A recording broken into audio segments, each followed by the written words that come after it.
Magandang araw sa iyo Kuya Chris at sa lahat ng nakikinig sa inyong YouTube channel. Isa rin ako sa mga taga-subaybay na nais magbahagi ng aking kwento. Itago na lamang ninyo ako sa pangalang Athena. Ang kwentong aking ibabahagi sa inyo ay tungkol sa aking karanasan tungkol sa mga aswang. Narito po at akin ang sisimula ng kwento. Araw ng Lunes. Umaga akong nagising. Inayos ko ang aking higaan at saka bumangon. Nakasanayan ko na kasing magising tuwing 3:00 ng umaga. Isa kasi akong guro sa paaralang sekundarya.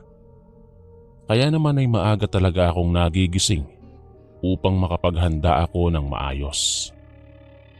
Pagkatapos kong bumangon ay kaagad akong nagmumog at saka nagsaing. Nagkape na rin ako upang kahit papaano ay mabawasan ang antok na nararamdaman ko. Ngunit kahit inaantok pa ako ay pinipilit ko pa ring bumangon. Ayaw ko naman kasing papasok ako ng late. Bilang isang guro, alam ko ang aking responsibilidad sa labas at sa loob ng paaralan. Kasama na rito ang pumasok ng maaga. Pagkatapos kong magkape ay nagluto na rin ako ng ulam at saka naligo na rin. Nang nakabihis na ako ay kaagad akong pumwesto sa hapagkainan at saka nilantaka ng mainit na sinabawang gulay. Mahilig kasi akong kumain ng gulay. Minsan lamang ako kumakain ng mga karne. Habang kumakain ako ay nakita ko si inay. Naglalakad dito patungo sa kusina at halatang kagigising lang. Itago na lamang po ninyo siya sa pangalang Lorita. Magandang umaga, Nay. Halika na po kayo. Sabayan niyo na po akong kumain. Aya ko kay inay. Sige lang, mauna ka na, Athena. Mamaya na ako kakain. Magkakape na lang muna ako at tinapay. Sagot ni inay. Nagtimpla na siya ng kape at kumuha rin siya ng isang pirasong tinapay at sinasawsaw ito sa kape. Enjoy na enjoy si inay sa pagkakape samantalang nag-e-enjoy rin ako sa kinakain ko. Pagkatapos kong kumain ay nagpaalam na ako kay nanay. Sa tuwing nagpapaalam ako ay palagi niyang sinasabi na mag-iingat ako lalo na sa pagmamaneho. Mayroon kasi akong motor na ginagamit ko papunta sa paaralan. Tumungo na ako sa pwestong kinaroroonan ng aking motorsiklo at saka pinaharurot ito. Mga 20 minuto ang aking iginugugol sa pagmamaneho bago ako makarating sa paaralan. Pagkapasok ko pa lamang sa gate ay binati na ako ng gwardya at mga mag-aaral ng magandang umaga.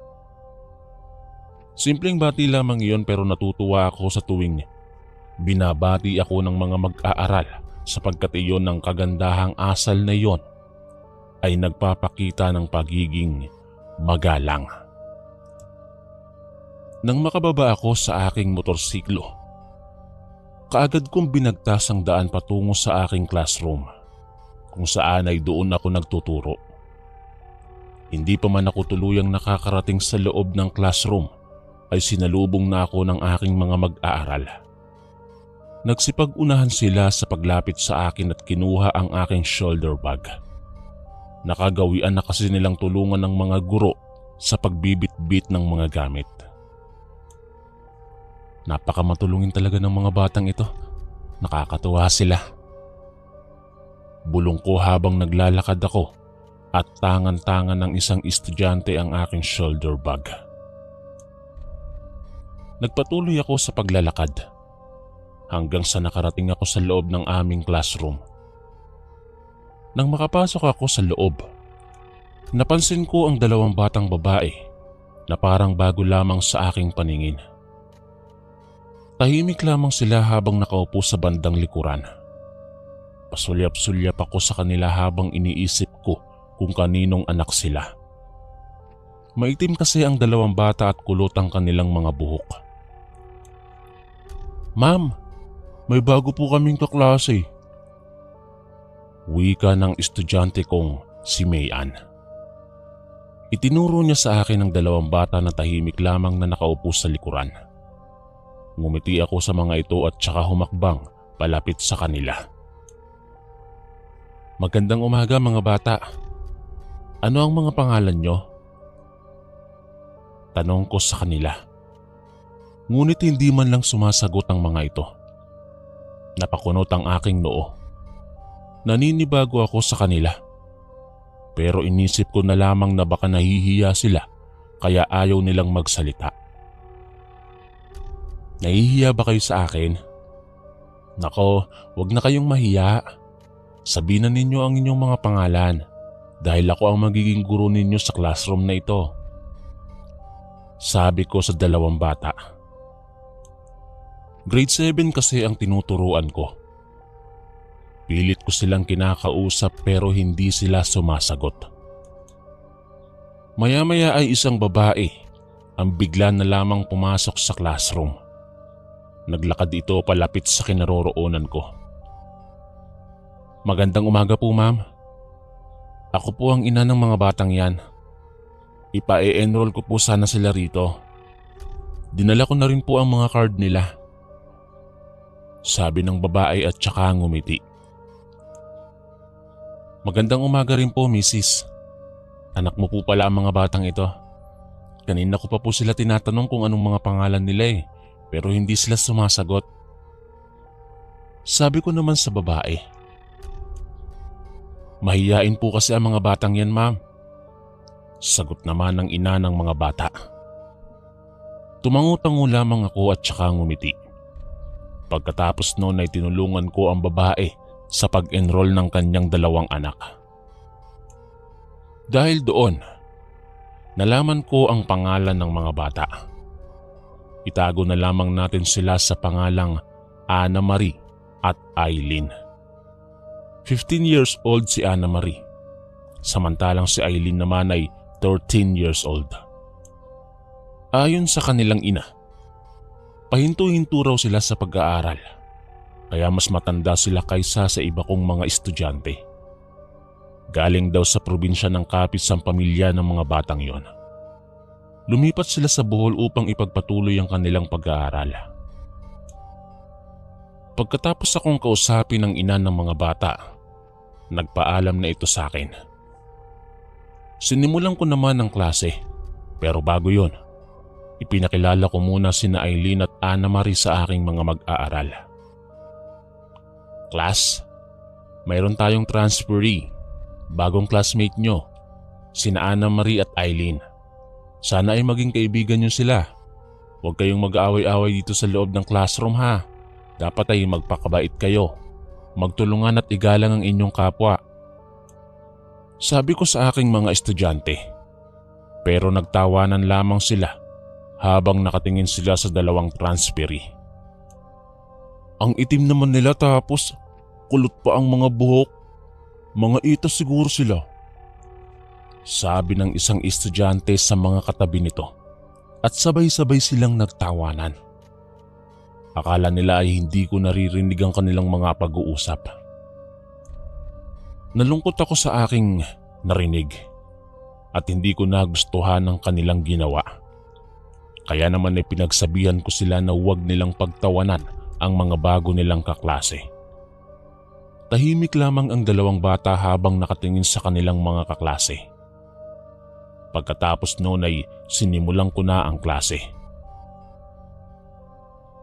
Nang sumapit ang tanghali, nagsiuwian na ang ibang mga mag-aaral. Ang iba naman ay nanatili lamang sa loob ng classroom dahil may dala silang baon. Malayo kasi sa paaralan ng bahay ng ibang estudyante, kaya naman ay pinipili nilang magbaon at sa loob na lamang ng classroom kumakain. Minsan ay umuuwi rin ako sa bahay at minsan naman ay nagbabaon din ako. Naroon din sina Ana Marie at Eileen. Tahimik silang kumakain habang ang ibang mga estudyante ay nagtitipon-tipon. Niyaya ko sina Ana Marie at Eileen na sumabay sila sa kanilang mga kaklase. Pero ayaw nila sapagkat nahihiya daw sila. Hindi ko na lamang sila pinilit dahil gusto kong komportable sila sa mga gagawin nila. Pagsapit ng hapon, nagsipag-uwian na ang mga estudyante. Maliban na lamang sa mag-aaral na mayroong schedule na paglilinis sa classroom. Kung sino kasi ang cleaners, sila ang maiiwan upang ayusin ang mga upuan at linisin ang sahig. Pagkatapos noon ay umuuwi na sila. Habang nililigpit ko ang aking mga gamit sa aking mesa, naririnig ko ang tawanan ng ibang estudyante habang nakatingin sila kina Ana Marie at Eileen. Nilalait nila ang kanilang bagong kaklase. Napangit daw dahil maitim at kulot ang buhok. Pinagsabihan ko sila pero tila ayaw makinig ng mga bata. Batid kong nasasaktan na sina Ana Marie at Eileen dahil sa mga salitang binabato ng kanilang mga kaklase na naroong naglilinis sa loob ng classroom. 5 estudyante ang nambubuli sa kanila habang tahimik lamang sina Ana Marie at Eileen. Hindi ko matiis na ganoon ang ginagawa ng ibang estudyante kaya sinabihan kong papuntahin ang kanilang mga magulang sa paaralan bukas ng umaga. Ibig ko kasing kausapin ng mga magulang ng 5 bata tungkol sa pambubuli nila sa 2 magkapatid na transferee. Ma'am, hindi niyo na po kailangang ipatawag ang mga magulang nila. Hayaan na lamang po ninyo silang laitin kami. Sabi sa akin ni Ana Marie. Nagulat ako sa aking narinig. Yun ang unang pagkakataon na narinig kong nagsalita siya. Naisip ko rin na sobrang bait ng 2 magkapatid dahil ayos lang sa kanila na lalait-laitin sila ng mga kaklase nila.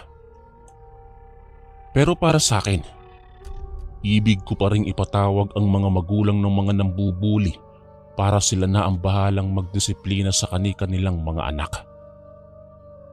Tiningnan ko ang aking relong pambisig at napagtanto kong malapit na palang mag-alas 6. Unti-unti na ring nilalamon ng dilim ang buong paligid.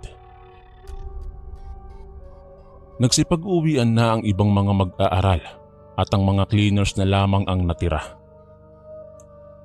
Pinatigil ko na sila sa paglilinis at sinabihan kong umuwi na sila. Kaagad naman nilang sinunod ang aking sinabi. Nauna na sila sa akin at tumungo naman ako sa kinaroroonan ng aking motorsiklo. Pinaandar ko ito at habang nagmamaneho ako palabas ng gate, nakita ko ang aking 5 mga estudyante na binabato nila ng maliliit na mga bato ang 2 magkapatid na naglalakad din palabas ng gate. Sila na lamang ang natirang estudyante nung hapong yon. Pinagsabihan ko sila pero hindi sila nakikinig sa akin. Tawa lamang sila ng tawa habang paulit-ulit nilang sinasambit ang mga katagang basta kulot, salot. Nang sumapit ang umaga, nagimbal ang lahat ng mga guro at estudyante dahil sa aming nabalitaan. Mayroon daw kasing nawawalang 5 estudyante sa aming paaralan.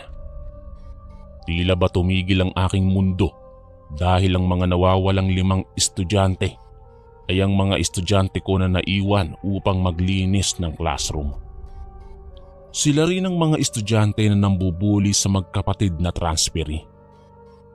Nakiisa ang mga kapulisan sa paghahanap ng mga nawawalang mag-aaral. Nagsisipag-iyakan na ang kanilang mga magulang dahil hindi pa rin mahanap-hanap ang 5 estudyante. Buong araw nilang hinanap ang mga bata sa kung saan-saan. Nahanap na ang isang estudyante. Nandoon sa talayban.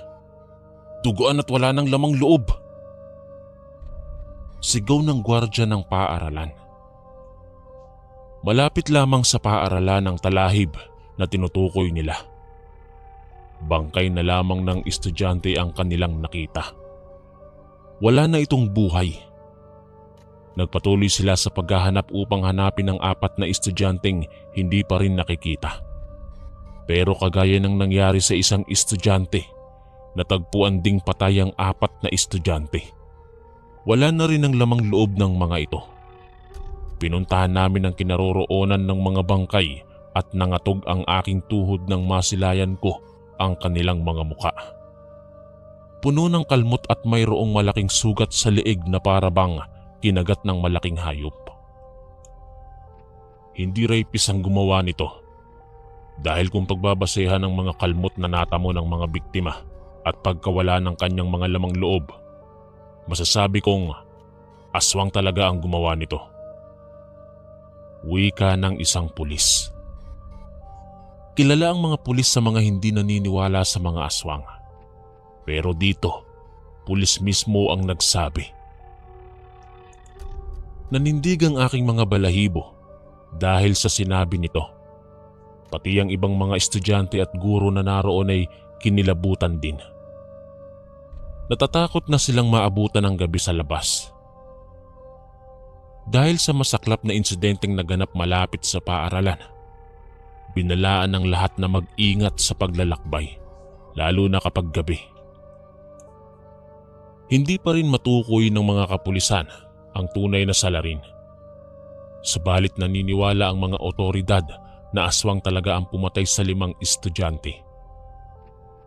Mabilis na kumalat ang balita sa labas ng paaralan. Nag-aalala ang lahat ng mga magulang dahil baka mga anak naman nila ang mabibiktima. Kaya naman ay nag-iingat talaga ang lahat. Nako Athena, magdala ka ng asin. Mabisang pangontra yon sa aswang. Kapag nakakita ka ng aswang, lagyan mo lang ng asin ang kanyang katawan para hindi ka masaktan. Sabi ni inay sa akin. Ayon din sa mga haka-haka, kinatatakutan daw ng mga aswang ang asin. Nakasusunog daw iyon ng katawan kapag ibinuhos mo o isinaboy sa mga aswang. Kaya kahit hindi ako sigurado kung totoo ba ang mga sabi-sabi nila, sinunod ko na lang ang utos ni inay. Nagdala ako ng asin bago ako umalis sa bahay. Isinilid ko iyon sa loob ng aking bulsa upang kahit papaano ay mayroon akong gagamitin bilang panangga. Nagpatuloy pa rin ako sa pagtuturo kahit katakot-takot na ang nangyayari malapit sa paaralan. Sa tuwing nasa loob ako ng classroom, palagi kong naririnig na nilalait ng mga ibang estudyante ang 2 magkapatid na transferee. Tila ba ayaw nilang tantanan ang mga iyon. Kahit ang ibang section ay nilalait din sina Ana Marie at Eileen. Parang ay taraw kasi tingnan ng 2 estudyanteng iyon. Hindi ko maiwasang malungkot sa tuwing naririnig kong nilalait ng ibang estudyante ang 2 transferee. Mabuti na lamang at hindi sila pinapatulan ng mga ito. Lumipas ang ilang araw. Panibagong biktima na naman ang natagpuan malapit sa paaralan. Kagaya ng nangyari sa 5 estudyante, ganoon din ang sinapit ng mga bagong biktima. Nakapagtataka sapagkat puro mga estudyante ang biktima. Mas lalong natakot ang mga mag-aaral dahil sa kakilakilabot na pangyayaring yon. Ano bang nangyayari sa paaralang ito? Bakit maraming estudyante ang namamatay? Nakakatakot ng paaralin ng mga anak ko rito sa paaralan na to. Reklamo ng isang ginang. Naroon din ang prinsipal, kapulisan at iba pang guro. Nagtipon-tipon kami upang mabigyan ng aksyon ng mga nagaganap sa mga estudyante. Yun ang unang pagkakataon na may mga nawawalang estudyante sa paaralang yon. May aswang sigurong gumagala rito kapag gabi. Nako, kawawa na ang mga estudyante. Huwag na muna natin silang papasukin kung ganito lang naman ang sasapitin nila. Wika naman ang isa pang ginang. Nagkakagulo na ang iba at nagsisisihan. Paaralan ang sinisisi nila sa mga nangyayari. Pati ako ay kinikilabutan na rin, lalo na't medyo malayo pa naman ang bahay ko sa paaralan. Nagpatuloy sa imbestigasyon ng mga pulis, ngunit tuloy pa rin ang pasukan ng mga mag-aaral. Marami na ring mga estudyante ang pinaa-absent ng mga magulang nila. Dahil natatakot sila na baka matulad sila sa mga estudyanteng nabiktima ng sinasabi nilang aswang. Isang hapon, nagmamadali akong lumabas sa aking classroom. Alas 5 na iyon kaya binibilisan ko ang aking pagkilos upang hindi ako gabihin sa daanan. Nagsipag-uwian na rin ang ibang estudyante at mga guro, ngunit mayroon pa rin namang natitira. Habang binabagtas ko ang daan patungo sa kinaroroonan ng aking motorsiklo, napansin ko na parang may nakasunod sa akin. Dahan-dahan akong lumingon at natanaw ko ang dalawang magkapatid na sina Ana Marie at Eileen. Ngumiti ako sa kanila. "Oy, bilisan niyo ang paglalakad. Delikado pa naman ngayon lalo na kapag gabi."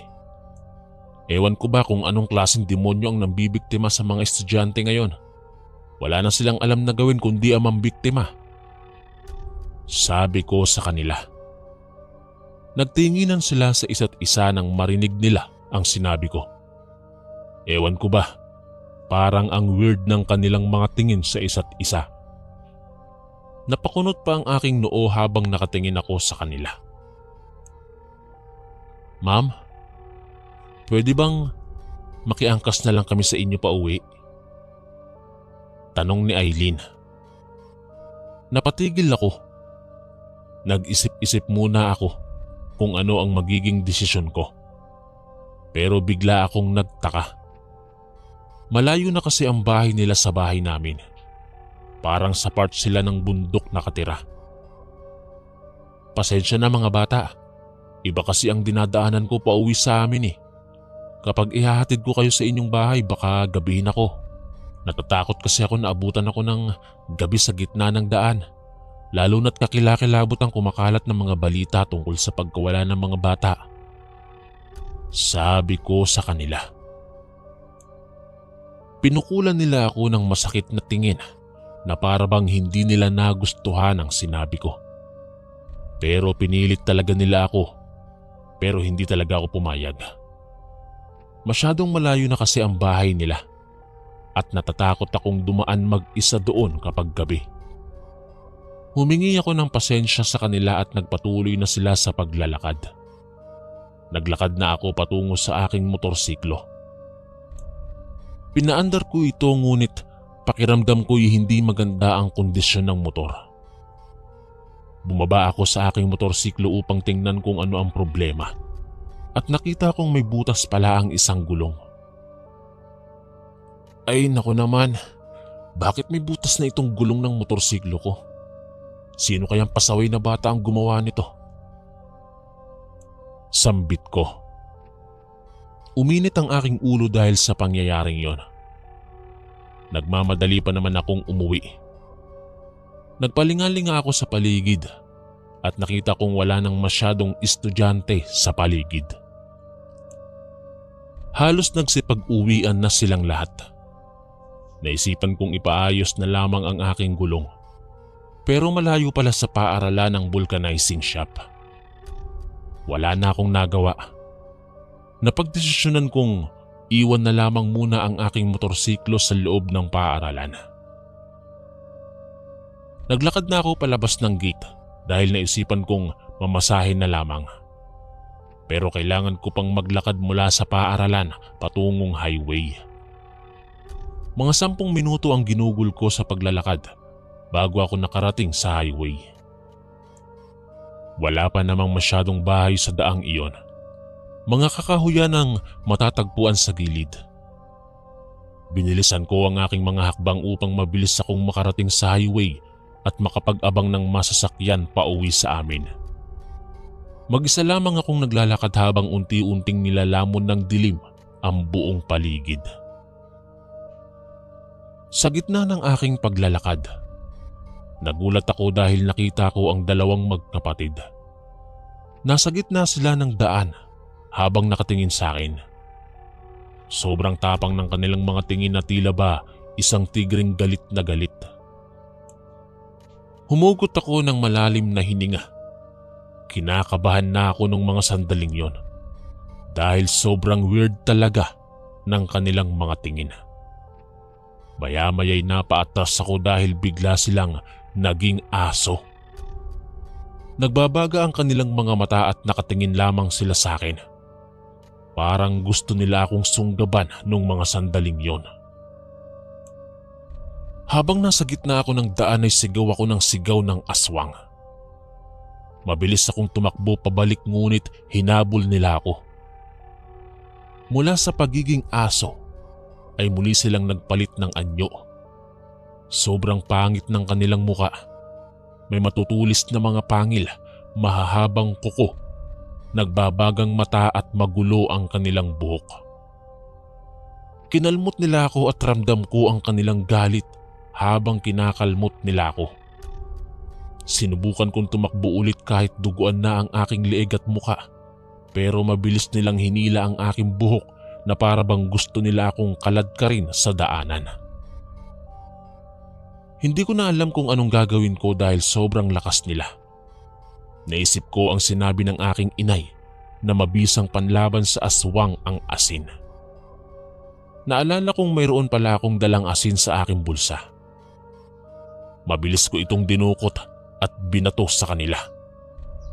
Napabitiw sila sa akin at napahiyaw nang tumama sa kanilang mukha ang asin. "Demonyo kayo! Demonyo!" Sigaw ko habang isinasaboy ko sa kanila ang asin.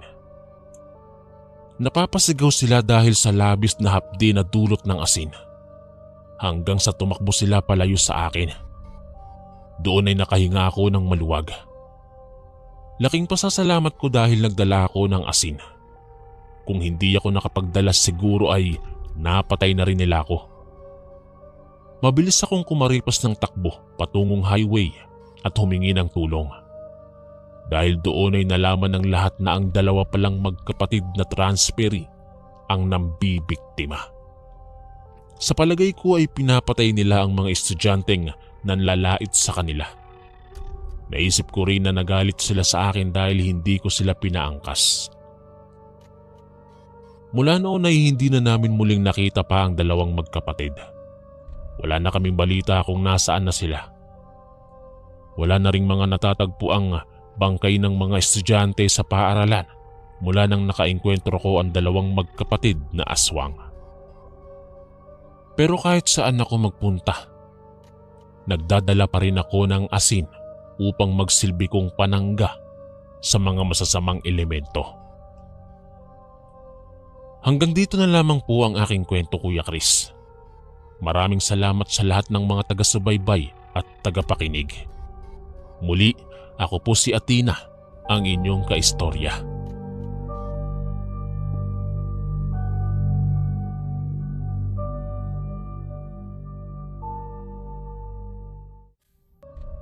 Magandang araw, Kuya Chris, at sa lahat ng inyong tagapakinig.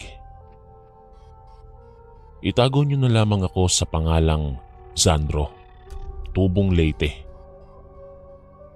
Ang kwentong aking ibabahagi ngayon ay patungkol sa isang kwentong naibahagi lamang sa akin ng aking lolo.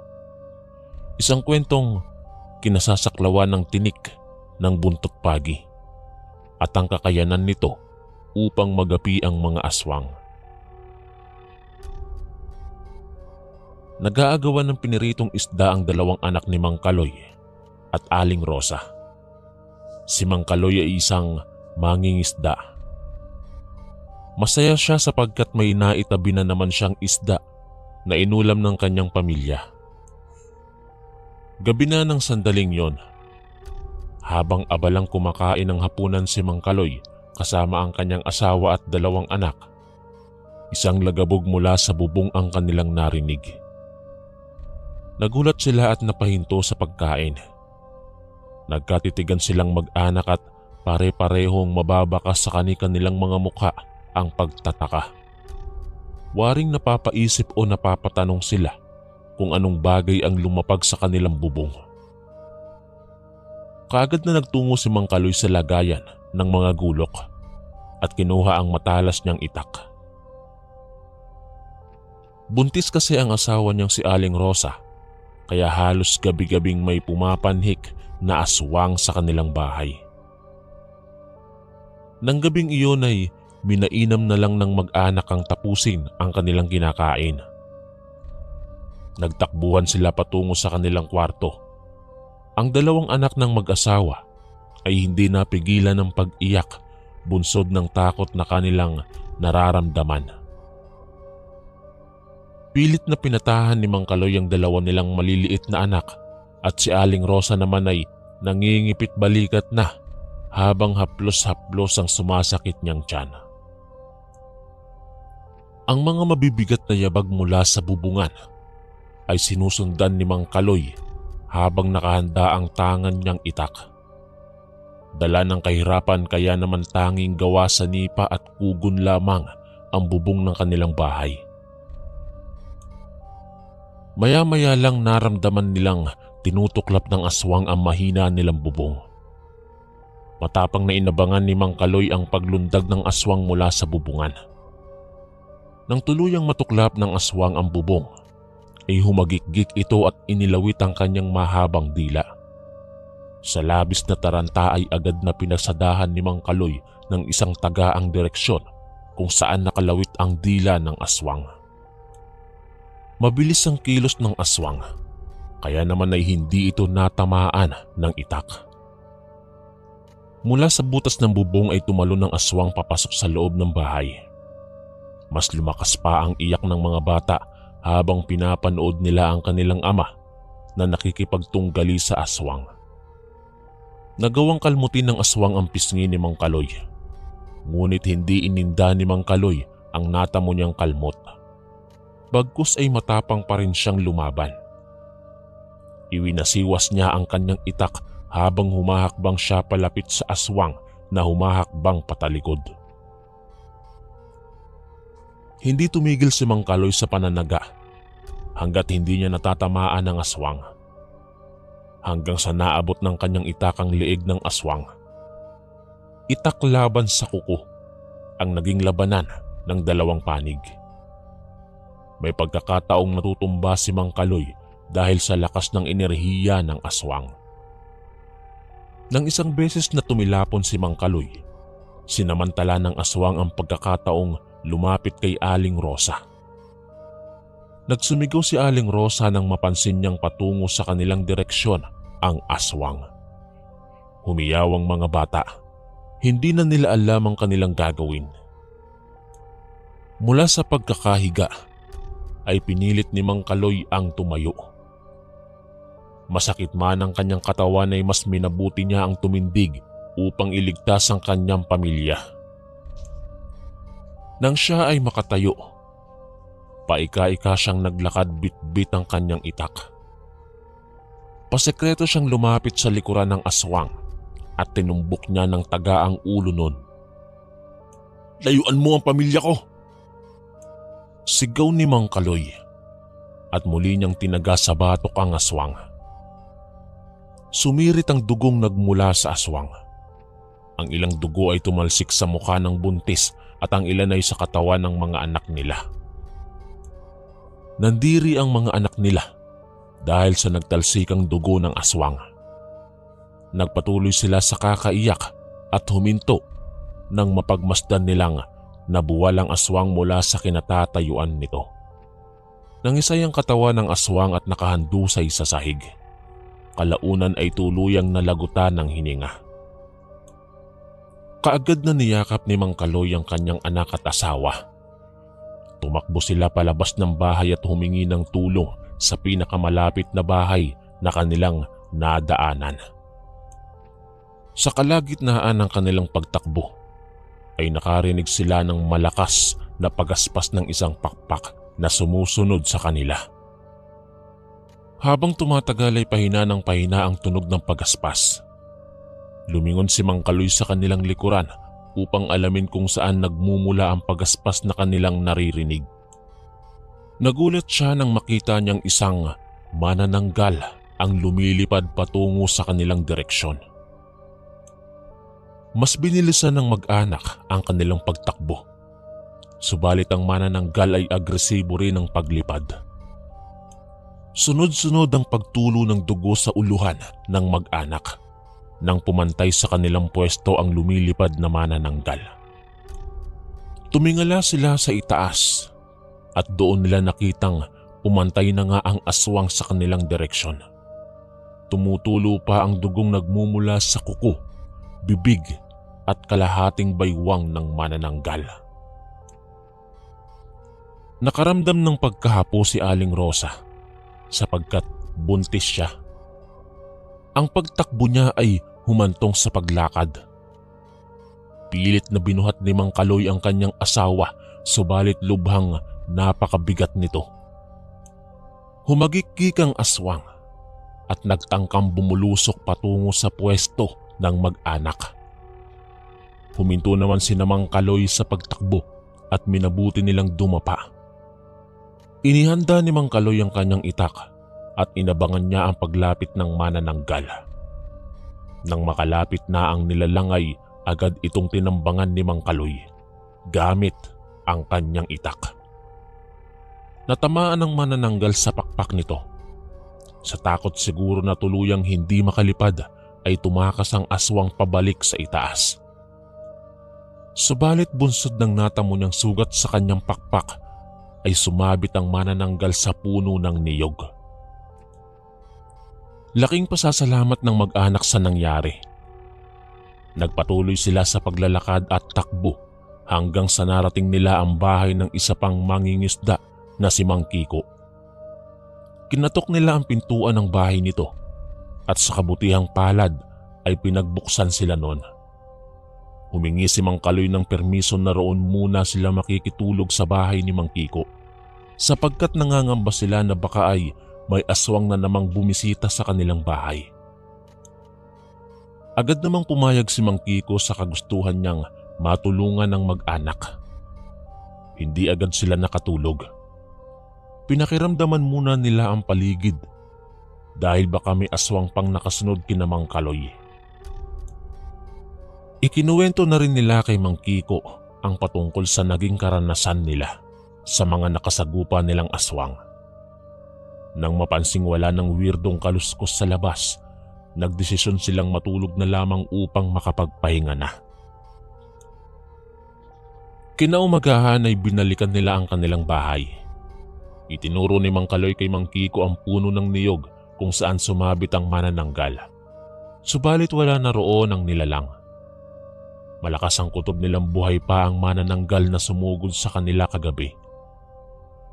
Sunod nilang tiningnan na yung aswang na napatay ni Mang Kaloy sa loob mismo ng kanilang bahay. Pero wala na rin ang aswang doon. Tanging magulong gamit lamang sa loob ng bahay ang kanilang naabutan at saka yaong butas sa bubong na dinaanan ng aswang. Nagpatulong si Mang Kaloy kay Mang Kiko na ayusin ang kanilang bahay.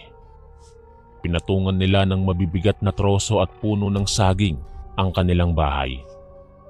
Ang mga kandado naman ay ginawa nilang doble upang kung mga hasmang bumalik ang mga aswang, hindi agad sila makakapasok sa loob ng bahay nila. Kahit ganoon ang nangyari ay hindi pa rin tinalikuran ni Mang Kaloy ang kanilang hanap buhay bilang isang mangingisda. Nagkasundo ang dalawang mangingisda na pumalaot upang manghuli ng isdang kanilang maiuulam. Ang iba ay ibebenta nila sa palengke upang kumita sila ng pera. At iyon ang ipambibili nila ng bigas. Inabutan na sila ng tanghali sa laot. Maya-maya pa, isang kakaibang isda ang kanilang nakita. Malapad ito at may mahabang buntot. "May pagi! Hulihin natin!" Sigaw ni Mang Kaloy. "Wag! Nakakalaso ng tinik ng buntot niyan. Masakit din kung tatamaan ka ng buntot ng isdang yan." Tugon ni Mang Kiko. Kahit ganoon ay hindi nagpaawat si Mang Kaloy sa kanyang kagustuhan na mahuli ang pagi. Hindi ba mabisa kontra aswang ang buntot niyan? Tanong ni Mang Kaloy. Oo, pero delikado rin sa tao ang tinik ng buntot niyan. May dalang lason. Saad ni Mang Kiko. Hindi nagpapigil si Mang Kaloy sa kanyang kagustuhan. Inihanda niya ang lambat na kanyang gagamitin sa paghuli ng paging nakita niya. Inihagis niya ang lambat patungo sa direksyon ng pagi. Masaya siya nang matagumpay niyang nahuli ang isda. Pagkatapos ay agad niyang pinatay ang pagi upang hindi na ito magawang ipamalo ang kanyang buntot.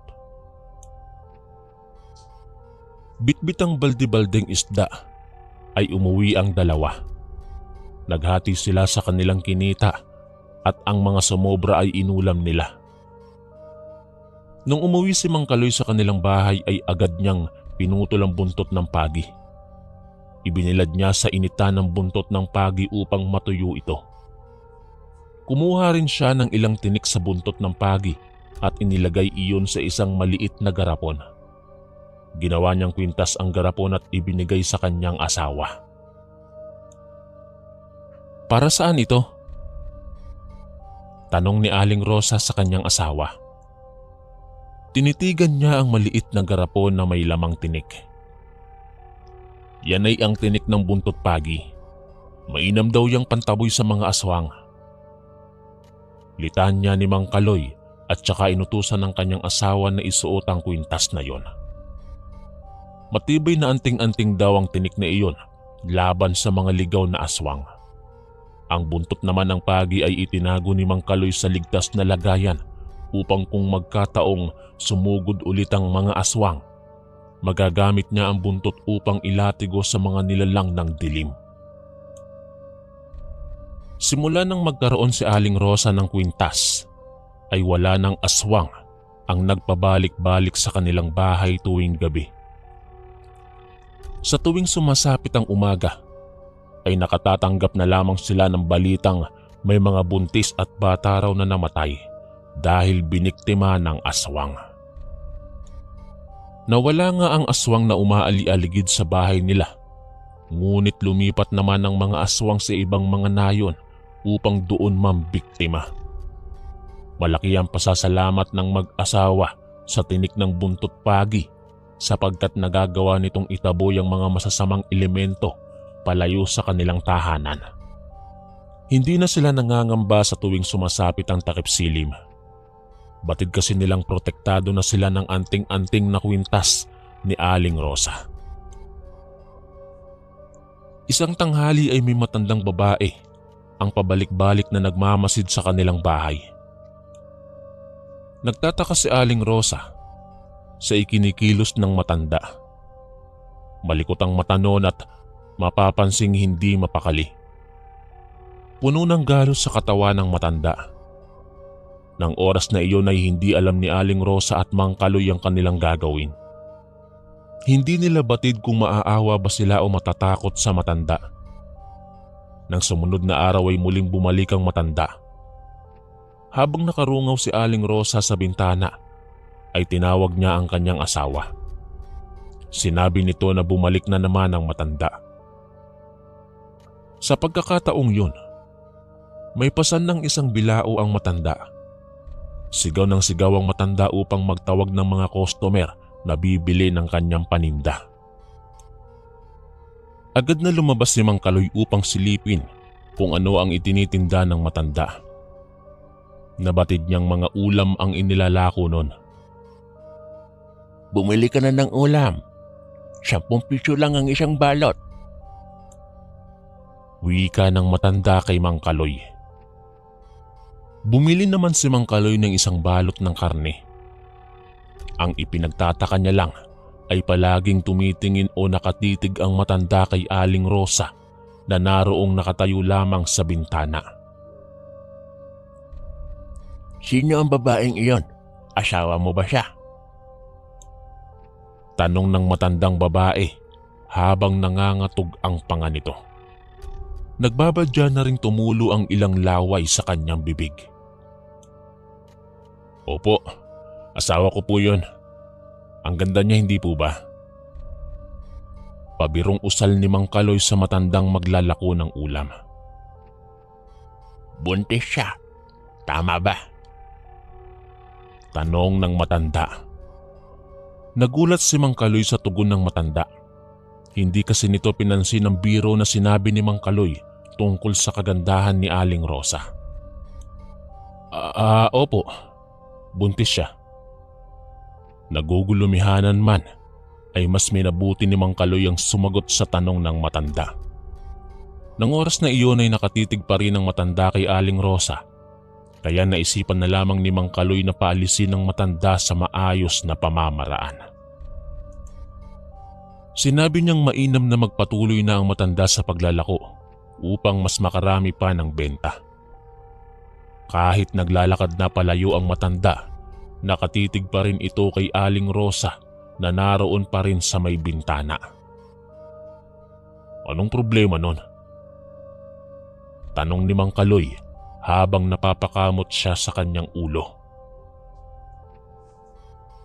Bumalik na si Mang Kaloy sa loob ng bahay at tinawag ang lahat upang pagsaluhan ng ulam na kanyang binili. Nang bubuksan na nila ang supot ng ulam, bigla silang nagulantang nang mapansing tila isang bitukang inuuod ang laman ng plastik. Pusot ba yan ng sanggol? Nauutal na turan ni Aling Rosa habang naduduwal. Patakbong lumabas si Aling Rosa ng bahay dahil nasusuka siya. Pagdating niya sa pinto ay nagulat siya dahil andoon na ang matandang kanina ay naglalako. Naisukan ni Aling Rosa ang kanyang suka sa mukha ng matanda. Sumigaw ang matanda at biglang napaupo sa lupa. Pagkatapos ay nanghihina itong gumapang palayo kay Aling Rosa. Nakatitig ang matanda sa kwintas ni Aling Rosa habang natutuliro. Maya-maya lang ay mabilis na tumakbo ang matanda papasok sa masukal na bahagi ng kagubatan sa likuran ng bahay ni Mang Kaloy. Anong nangyari? Patakbong tanong ni Mang Kaloy kay Aling Rosa na naroong patuloy pa ring nagsusuka. Inutusan ni Mang Kaloy ang panganay niyang anak na kumuha ng tubig upang ipainom kay Aling Rosa. Nung naging maayos na ang sikmuran ni Aling Rosa, doon niya na sinabi sa asawa na bumalik ang matanda. Itinuro niya kay Mang Kaloy ang paninda ng matanda na naroong tumilapon at nagkalat sa lupa. Hindi naman ito pusod ng bata. Buong sitaw lang na may mga toge. Usal ni Mang Kaloy nang suriin niya ang mga panindang nagkalat sa lupa. Nang sandaling iyon ay naisip nilang baka ay isang aswang ang matandang yon. Napansin kasi ni Aling Rosa na natakot ang matanda sa tinik ng buntot pagi. Ang ulam na binili nila sa matanda ay itinapon na lamang nila sapagkat malaki ang duda ng mag-asawa na aswang ang matandang yon. Dahil maliliit pa ang kanilang anak, kahit buntis ay si Aling Rosa pa rin ang naglalaba ng kanilang mga damit. Isang araw ay naligo si Aling Rosa sa posong malapit lamang sa kanilang bahay. Tinanggal niya ang kanyang kwintas na bigay ni Mang Kaloy. Nang matapos ng maligo si Aling Rosa ay nakalimutan niyang isuot ulit ang kwintas. Wala siyang kaalam-alam na naiwan niya ang kwintas na sana ay magsisilbi niyang pangontra laban sa mga aswang. Sumapit ang gabi, hindi man lang naalala ni Aling Rosa na wala pala sa kanya ang kwintas. Kampante ang mag-anak na natulog sa kanilang kwarto. Habang lumalalim ang gabi ay isang lagabog na naman ang tumunog sa kanilang bubong. Mahimbing ang tulog ng mag-anak. Wala silang kaalam-alam na ang noong nakasalamuhan nilang manananggal ay muling bumalik. Siguro ay naramdaman nito na wala na ang kwintas na nagsisilbing proteksyon ni Aling Rosa. Noong una ay nahirapan ang manananggal na butasan ng bubong ng bahay sapagkat maraming troso na nakadagan doon. Kalaunan ay nakalikha ng kaunting butas ang manananggal. Hindi siya makagawa ng malaking butas sa bubong upang makapasok dahil sa mga troso na nakahalang sa bubungan. Kaya naman inilawit na lamang niya ang kanyang dila at ipinahaba patungo sa tiyan ni Aling Rosa. Tumulo ang laway ng manananggal patungo sa natutulog na panganay ng mag-asawa. Sa kadahilan ng natakam siya sa tiyan ni Aling Rosa. Dahil doon ay nagising ang panganay na anak ng mag-asawa. Napansin nito ang dila ng manananggal na nakalawit at paunti-unti nang bumababa patungo sa tiyan ng kanyang ina. Ginising ng bata ang kanyang ina at ama. Subalit mahimbing ang tulog ng mag-asawa. Maraming beses na sinubukan ng bata na gisingin ang magulang niya pero ayaw talagang magising ng mga ito. Kaya naman ay napilitan na lamang ang bata na kumuha ng gunting upang gupitin ang inaakala niya'y ahas na tutuklaw sa tiyan ng kanyang ina. Bago pa man masipsip ng manananggal ang laman ng tiyan ni Aling Rosa ay ginupit ng bata ang dila nun. Umalingaw-ngaw ang angil ng manananggal dahil sa sobrang sakit. Napaigtad ang manananggal sa bubong kasunod sa paggulong nito sa bubungan patungo sa lupa. Dahil sa lakas ng hiyaw at kalabog na pagbagsak ng manananggal, nagising ang mag-asawa. Agad na napatayo si Mang Kaloy nang makita niyang may siwang na naman ang kanilang bubong. Naratnan nilang gising ang kanilang panganay na anak na naroong nakatayo sa tabi ng kanyang ina. Hawak ang isang gunting at ang kapiraso ng dila ng aswang na ginupit nito. "Ahas po eh," sambit ng bata at ipinakita sa magulang ang tangan niyang dila. "Naku anak, hindi ahas yan. Dila yan ng aswang." Agad na sambit ni Mang Kaloy at inutusan ng kanyang anak na bitiwan ang hawak nitong dila. Muling kinuha ni Mang Kaloy ang kanyang itak at pinakiramdaman nila ang kanilang paligid. Sa pagkakataong iyon ay naririnig nila ang manananggal na naroong dumadaing sa labas ng kanilang bahay.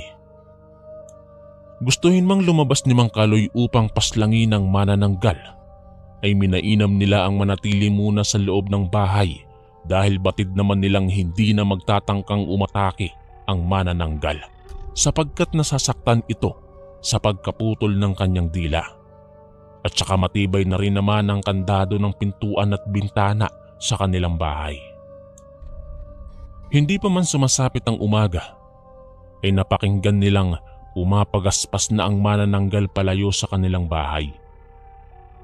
Hindi na nakatulog ang mag-anak hanggang sa sumapit ang umaga. Binawi na lang nila ang kanilang kulang sa tulog ng umagang yon. Nang magising ay muling napag-usapan ng dalawa ang patungkol sa tinik ng buntot pagi. Nagtaka si Mang Kaloy nang makita niyang wala na sa leeg ng asawa ang kwintas na binigay niya. Nakalimutan na ni Aling Rosa kung saan niya nailapag ang kwintas. Hinanap nila ng hinanap ang kwintas sa buong sulok ng kanilang bahay, subalit hindi nila ito matagpuan.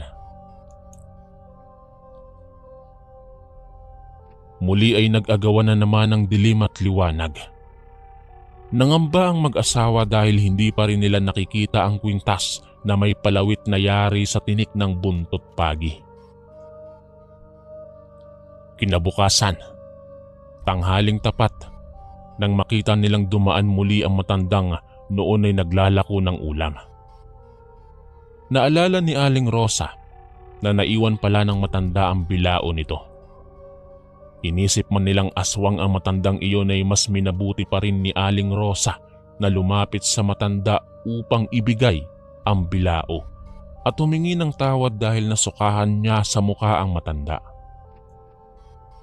Nagulat si Aling Rosa dahil nang nagsalita ang matanda ay nahihirapan na itong bumigkas. Tila bang naging maliit ang dila nito kaya hindi na siya makabigkas ng maayos. Agad na humakbang si Aling Rosa paatras sa matanda at nagbalik patungo sa loob ng kanilang bahay. Naalala niya kasi ang tagpong nangyari nung nakaraang gabi patungkol sa manananggal na naputulan ng dila.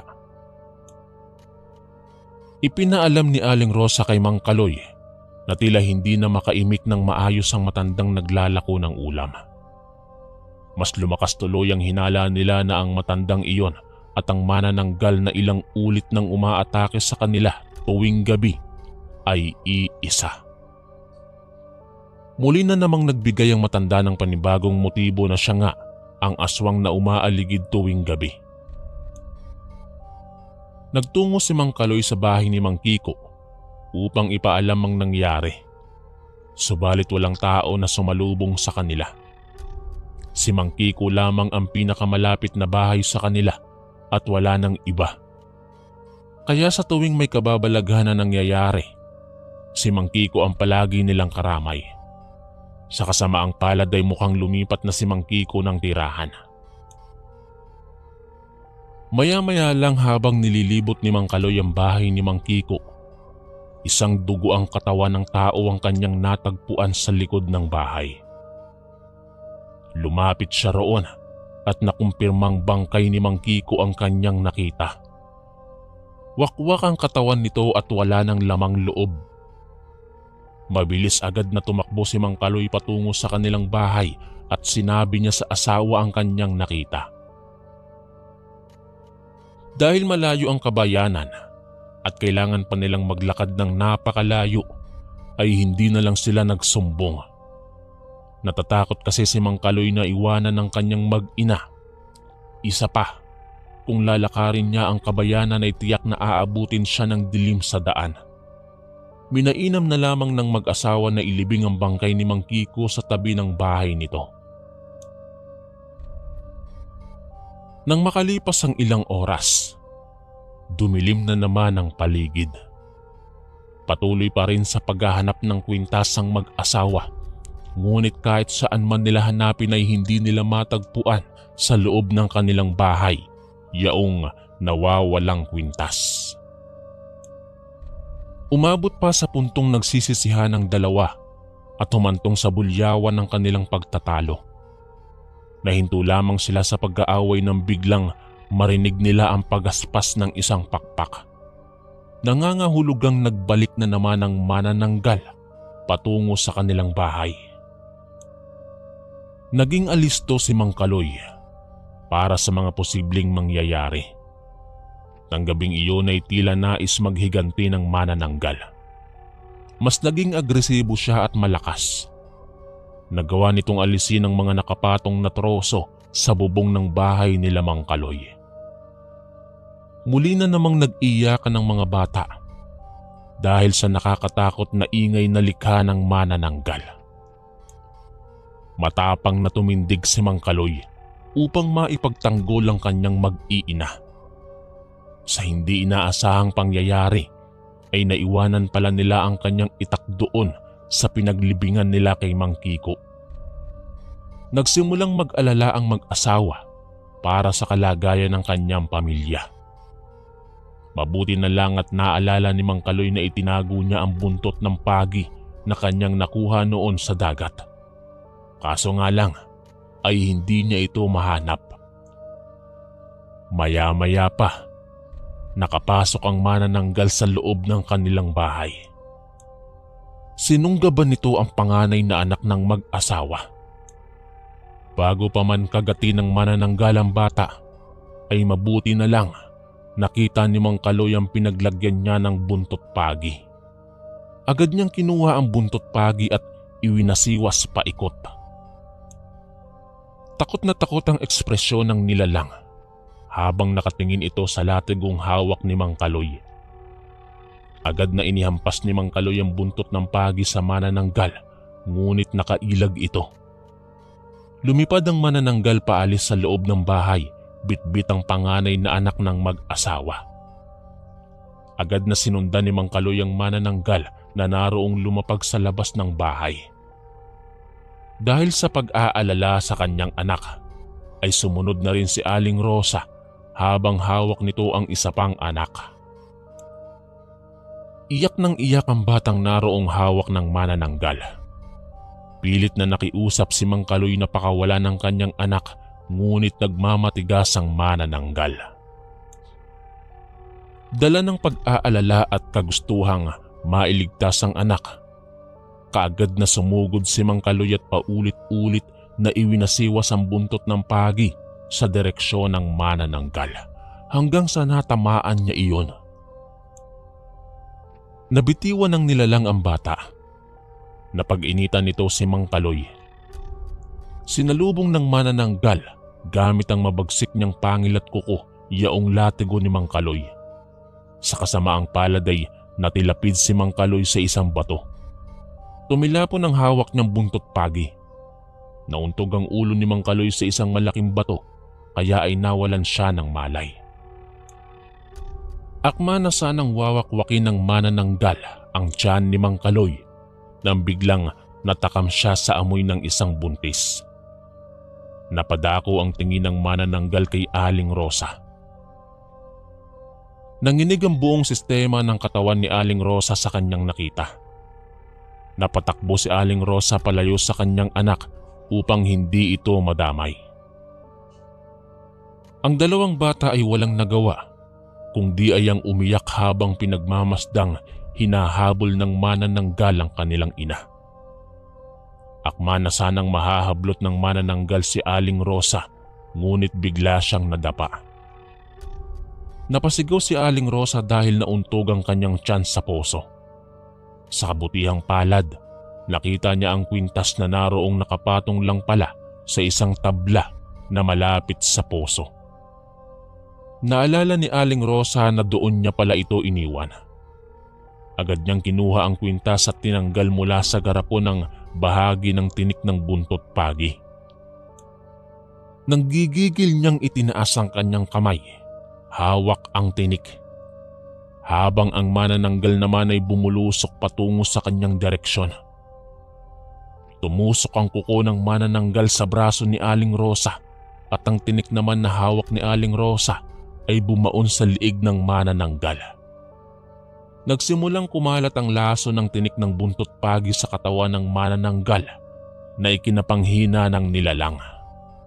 Nagsumigaw ang manananggal at nagtangkang lumipad ng mataas, subalit bumagsak lamang siya sa lupa hanggang sa nangisay at namatay. Nagising si Mang Kaloy at agad nitong nilapitan ng kanyang asawa, kasunod ng pagtakbo ng kanilang dalawang anak palapit sa kanila. Magkayakap ang mag-anak at malaki ang pasasalamat nila sa tinik ng buntot pagi dahil nakaligtas sila mula sa atake ng manananggal. Hanggang dito na lamang po, Kuya Chris. Lubos na nagpapasalamat ang inyong kaistorya, Zandro.